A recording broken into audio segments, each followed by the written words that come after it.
Ram Ram, hello, नमस्कार, स्वागतम. मी आहे कुलकर्ण्यांची Kashmira and this is our cupshup world. तुम्हाला सगळ्यांना माहितीच आहे, येत्या 19 तारखेला अक्षय तृतीया येते. त्यामुळे त्याबद्दलची माहिती, त्याबद्दलच्या गोष्टी जाणून घेणं आपला हक्क आहे, नाही का? आणि मी ते सांगणार आहेच. तर अक्षय तृतीया म्हणजे काय? मुळात अक्षय या शब्दाचा अर्थ आपण समजून घेऊया. अक्षय म्हणजे अशा गोष्टी ज्याचा कधीही क्षय होणार नाही. आता क्षय होणार नाही म्हणजे काय? तर त्या गोष्टींचा कधी लोप पावणार नाही, त्या गोष्टी कधीही संपणार नाहीत. आणि लावून त्याला अक्षय म्हणजेच न होणाऱ्या गोष्टी. मग त्या दिवशी आपण ज्या ज्या गोष्टी करतो ना, त्या गोष्टी कधीच संपत नाहीत. म्हणून या मुहूर्ताला खूप जास्त महत्व आहे. आपल्याला माहिती आहे की 3.5 मुहूर्त असे आहेत जे खूप महत्वाचे आणि शुभ मानले जातात. त्या दिवशी कोणतीही गोष्ट करताना आपल्याला वेगळा मुहूर्त काढायची गरज नसते. त्यापैकीच हा एक मुहूर्त म्हणजेच अक्षय तृतीया. वैशाख शुक्ल तृतीया म्हणजेच अक्षय तृतीया. आता उदाहरणार्थ जर तुम्हाला समजावून सांगायचं सोप्या भाषेत तर काय, आता आपण मसाले, म्हणजे मी मसाले बनवते. मग ज्या क्षणी मसाले बनवून रेडी होतात त्या क्षणी त्याची एक्सपायरी डेट त्याच्यावरती लिहिलेली असते. म्हणजे कधी ना कधी ती संपणार आहे. पण या दिवशी केलेली कामं मात्र त्याला कुठलीही एक्सपायरी डेट नसते. सो या दिवसात आपण काय काय करायचंय तर आपल्या शास्त्रांमध्ये असं सांगितलेलं आहे की जप, तप, ध्यान, दान, तर्पण या सगळ्या गोष्टी आज खूप महत्वाच्या मानलेल्या आहेत. आता जप, तप, ध्यान, दान हे सगळं आपण करतोच, पण तर्पणासाठी हा खूप महत्वाचा मुहूर्त आहे. आता तर्पण म्हणजे काय? तर वर्षभरात जरी आपल्याला आपल्या पितरांसाठी काही करायला वेळ मिळालेला नसेल तर या दिवशी जर आपण तर्पण केलं म्हणजे काय, तर आपल्या पितरांसाठी जेवण आणि पाणी आपण एका विधीने त्यांना अर्पण करतो. तर त्यांचे सगळे म्हणतो ना आपण की त्यांना आपण सगळ्या गोष्टी पुरवतो. आपोआपच त्यांचे आशीर्वाद आपल्याला मिळतात. त्यामुळे पितृदोष असेल किंवा वर्षभर आपल्याला करायला वेळ मिळालेला नसेल तर आठवणीने या दिवशी सगळ्यात महत्वाची जर गोष्ट कुठली करायची असेल तर तर्पण. त्यानंतर आता आपण पुढे बघूयात की ध्यान आपण कोणाचं करायचं आहे. तर या दिवशी लक्ष्मी पूजन खूप महत्वाचं असतं. त्यामुळे लक्ष्मी पूजन आणि आपल्या कुलदेवतेचं पूजन या दिवशी तुम्ही आठवणीने करा. देवीचा जप करा. निदान 108 वेळा तरी आपण आपल्या कुलदेवतेचा जप करू शकतो, नाही का?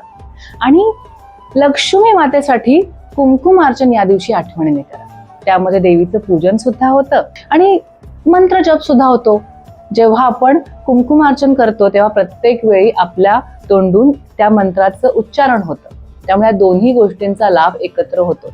आणि कुंकुमार्चन म्हणजे आपण प्रत्यक्ष देवीचं आवाहन करतो. देवी येते, मग ती पण अक्षय आपल्याकडे राहील, असा त्याच्या मागचा एक अर्थ आहे. आता जर आपल्याला उपाय करायचे असतील तर त्या उपायांमध्ये खूप महत्वाच्या गोष्टी आहेत. तर या वर्षीची एक खासियत तुम्हाला सांगते. तुम्ही जर बघितलं असेल तर या वर्षी 19 तारखेला अक्षय तृतीया येते आणि आपण न्यूमरॉलॉजीचे काही व्हिडिओज अपलोड केलेले आहेत. इथे 1 नंबर बद्दलची माहिती तुम्ही ऐकलेली असेलच, नसेल तर जाऊन नक्की ती बघा. तर 19 म्हणजे काय, 9 आणि 1 10 झालं आणि 0 आपण बाजूला काढलं की शेवटी राहतो 1. 1 हा सूर्यनारायणाचा नंबर आहे. त्यामुळं सूर्यनारायण त्या दिवशी ऍक्टिव्ह आहे. दुसरी गोष्ट रविवारी आहे. रवी म्हणजे सूर्य, पुन्हा सूर्यनारायण ऍक्टिव्ह आहेत. 3 2026 त्याची टोटल पुन्हा 1 येते. त्यामुळे हे वर्ष पूर्ण सूर्यनारायणाचं आहे. त्यामुळे सूर्याचे पॉझिटिव्ह व्हायब्रेशन्स आपल्या आयुष्यात असणं महत्वाचं आहे. त्यामुळे पुन्हा सूर्य इथे ऍक्टिव्ह झालेला आहे. आणि 14-15 तारखेला आता सूर्य त्याच्या उच्चीच्या राशीत गेला. त्यामुळे 19 तारखेला तो ऑलरेडी त्याच्या उच्चीच्या राशीमध्ये ऍक्टिव्ह असेल. त्यामुळे सूर्य उच्चीचा झाला म्हणजे किती प्रकारे सूर्यनारायण ऍक्टिव्ह झाला तुम्ही बघू शकता. त्यामुळे सूर्यनारायणाचे व्हायब्रेशन्स आपल्या आयुष्यात या दिवशी घेणं खूप महत्वाचं आहे. त्यासाठी तुम्हाला काय काय करायचं आहे? सूर्यनमस्कार घालायचे. सकाळी आठवणीने सूर्याला अर्घ्य द्यायचं आहे आणि सूर्याचा मंत्र आहे त्याचा मंत्र जप करायचा आहे. त्यामुळे सूर्याची आपोआप कृपादृष्टी तुमच्या आयुष्यात येईल. सूर्याच्या उपायानंतर एक महत्वाचा उपाय जो आता सध्या सगळ्यांनी करणं खूप गरजेचं आहे तो म्हणजे शनीचा उपाय. कारण आता शनी मंगळ युती चालू आहे. बऱ्याच जणांना त्यांच्या आयुष्यामध्ये ऍक्सिडेंट होणं, आजारी पडणं, हॉस्पिटलाइज्ड होणं, ऑपरेशन्स होणं हे खूप घडताना तुम्हाला दिसत असेल.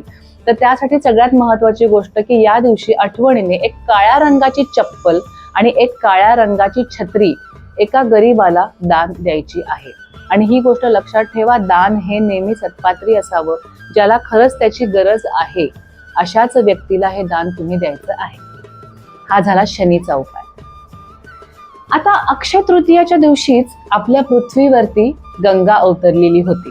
त्याच्या मागची पण गोष्ट आहे की तिने 2 अटी ठेवलेल्या होत्या की मी खूप फोर्सफुली येईन आणि जर मला तुम्ही अडवलं नाही तर मी अगदी त्या स्पीडनी पाताल योगात निघून जाईन.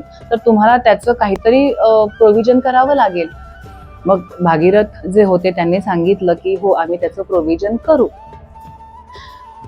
त्यानंतर दुसरी त्यांची अट होती की जेव्हा जेव्हा सगळेजण त्या पाण्यामध्ये स्नान करतील, आपल्याकडे गंगा स्नान खूप महत्वाचं असतं, तेव्हा त्यांच्या पापांनी भरून जाईन मी. मग त्याची शुद्धी कशी होणार?